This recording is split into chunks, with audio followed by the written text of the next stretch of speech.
One of the most valuable, like expensive, like necessary. It's just so important. One of the most valuable, necessary, important possessions that you and I have and need is your peace.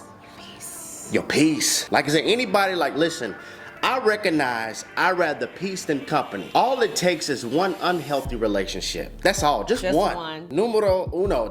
And you're like, you know what? I'm good. I'm good. I need peace on my mind. I don't need peace this. in my life. Peace in my house. Nope. Jesus puts it this way in Matthew chapter 10, verses 11 through 14. He says, look, now whatever city or town you enter, inquire who is worthy, and stay there till you go out. And when you go into a household, greet it. And if the household is worthy, let your peace come upon it. But if it's not worthy, let your peace return to you.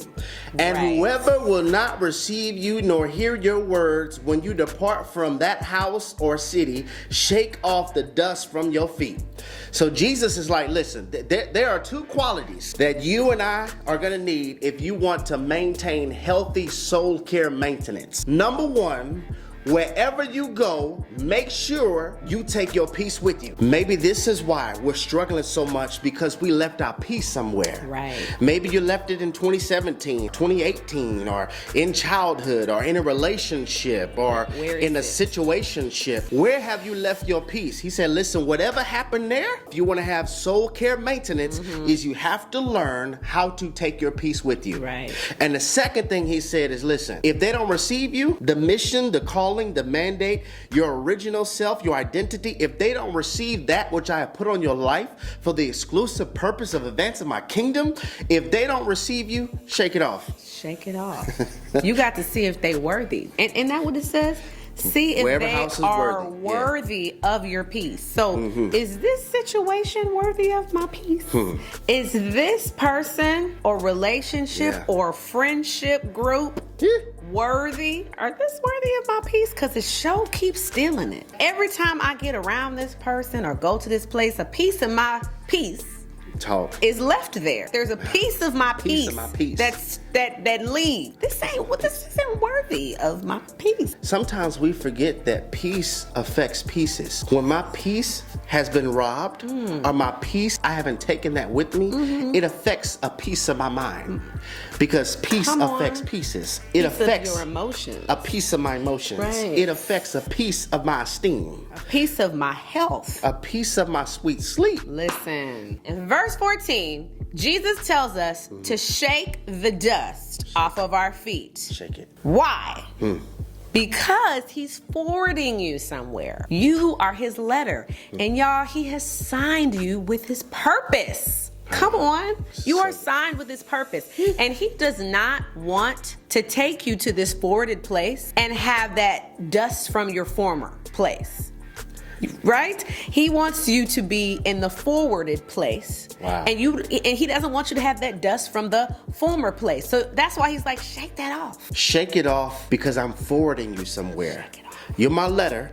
You have my signature and seal on you. And see, I think this is a part we overlook. God provides us with a season that allows us to shake off what happened. So many times we want the platform, we want the endorsement, we want our entrepreneur pursuit to take off. We want the marriage, we want the spouse, we want the next. But God has created a space, shake it off space. I need you to shake that dust off so you don't take that dust into the next place. I need you to shake that dust off. You haven't shaken it all off. I'm not punishing you. I'm allowing you to be purged. So I'm creating a season in your life for you to shake some stuff off.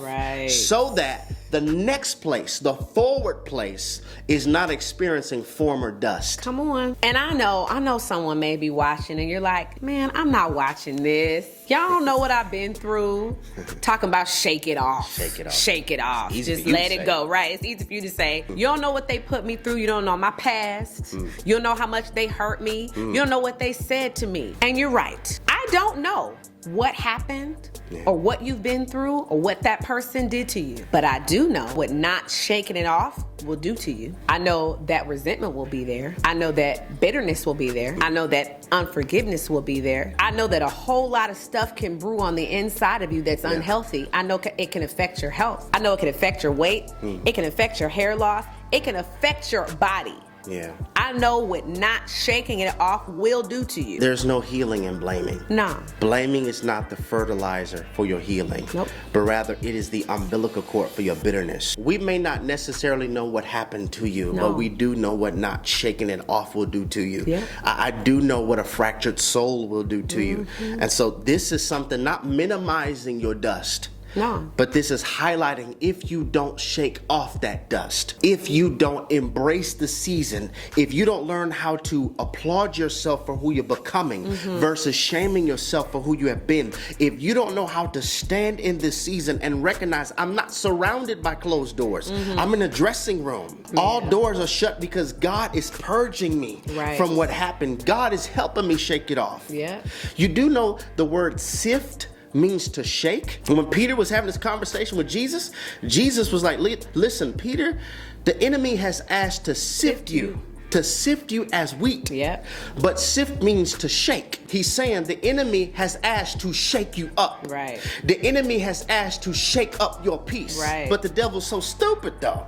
Because how you separate the chaff from the wheat is you have to shake it. Come on. And in that season where things are being shaken, in that season when things are shaken from our life, God is really making us more fruitful. This can't go with you to the next level. Yeah. This can't help you have peace. Yeah. Where have you left your peace? A lot of us are trying to find it in the clubs. We're trying to find it in weed. We're trying to find it in cheap sex. We're trying to find it in former relationships. And it's like, listen, I need you to take your peace with you. So it's one thing to say, shake it off. But how do I shake off the dust? First thing you have to understand, and I just taught this in a message in our discernment series, one way to get your peace back is to understand that every problem is not your assignment to solve. One of the reasons you possibly don't have any peace is because you keep on trying to give peace to things that aren't a piece of your assignment. That's not my problem. And wrong fights are exhausting. So could I be deprived of peace because I keep fighting fights that aren't mine? Peace is connected to knowing what is your problem and what is not. Yes, and you have to understand, peace is a kingdom exclusive. Kingdom exclusive. It's exclusively for those who have made up their mind to live for the King. Right. This does not mean you won't have chaos around you. Right. But it does mean I won't have chaos in Within. me. He gives Right. peace that surpasses your understanding. So it means sometimes I'm tripping over the fact that I'm not tripping. Right. I don't even understand why in the midst of all of this chaos, in the midst of a pandemic, I still have peace. That is the Prince of Peace. Come on. Giving you peace that surpasses your understanding. And you have to understand, peace is not always given through avoidance. You can't fill a void that you avoid, because some of us, you run to avoid conflict, thinking that you're making peace, but all you really did was declare war in your soul. Right. I can't run from this. I can't run from my wife. Yeah, you have to deal with certain things. I have to deal with this. But that doesn't mean that you have to lose your peace in the middle of it. Yeah. Right? Or try to run from it to think that that's going to give you peace. No, because that is still going to cause a problem. It's still going to cause a war, whether it's now or later. You can't avoid the issues. Yeah, running doesn't cause your dust to shake off. No. It doesn't. No. And you can never outrun you. No matter if you move to Atlanta, Argentina, Houston, Texas, new babe, new spouse, new career, that dust is still on you. Right. So we don't want you to get deceived. Avoiding it is not going to cause peace to happen in your life. Right. That's just declaring war on the inside. Right. And listen, sometimes we're not stuck because we haven't opened the door. We've just given somebody else the key. Sometimes that key isn't having a conversation. Sometimes that key is turning down the volume of your assumptions, because all assumptions are doing is they're creating a mental forecast that excludes their side or heaven's endorsement. Sometimes it's just a conversation. That's it. Then other times you can't have the conversation. Right. Sometimes you won't get closure. Exactly. But you have to recognize, I'm not going to allow the dust that they put on me to let me live the rest of my days dusty. Dusty. Come on. Because your hair is uneven. You look dusty. Really? I'm not going to allow that dusty thing they did to cause me to be dusty for the rest of my life. Come on. Because I need discernment, because sometimes the worst thing you could ever do is try to find peace in the same place you lost it. Right. Sometimes it's a conversation. Yeah. Other times, the only closure that you need is knowing God has better. When you've made it up in your mind that you want to walk and live in peace, don't allow somebody that is living on fumes make you feel bad because you want a full tank. Woo. Take your peace with you. And if they don't receive you, shake it off. Give them a little shake. Shake it off. Shake it off. Shake it off. Like, shake it off. And I'm not saying the shake it off is always easy.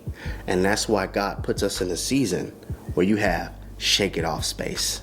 It's called a wilderness. He puts you in a season to get all that Egypt off you. Come on. He puts you in a season where I got to get those Egypt friends from around you. That's He right. puts you in a season you look to Pharaoh too much. Now I got to get you to start looking to Yahweh. Come on. The wilderness is a place of detoxing, purging, and reintroducing. That's it. I want to reintroduce you to the God that provides for you. I need you to Yes. understand that. Don't worry about the fish and the melons and the leeks that you had in Egypt. I'm going to give you manna from heaven. I'm going to Yes. provide water from a rock. Come on. I'm trying to train you that I have signed you for a forward place. Yes. But before we can get to that forward place, we have to deal with former dust. Come on. Redefine TV. Well, we're redefining relationships righteously. Righteously.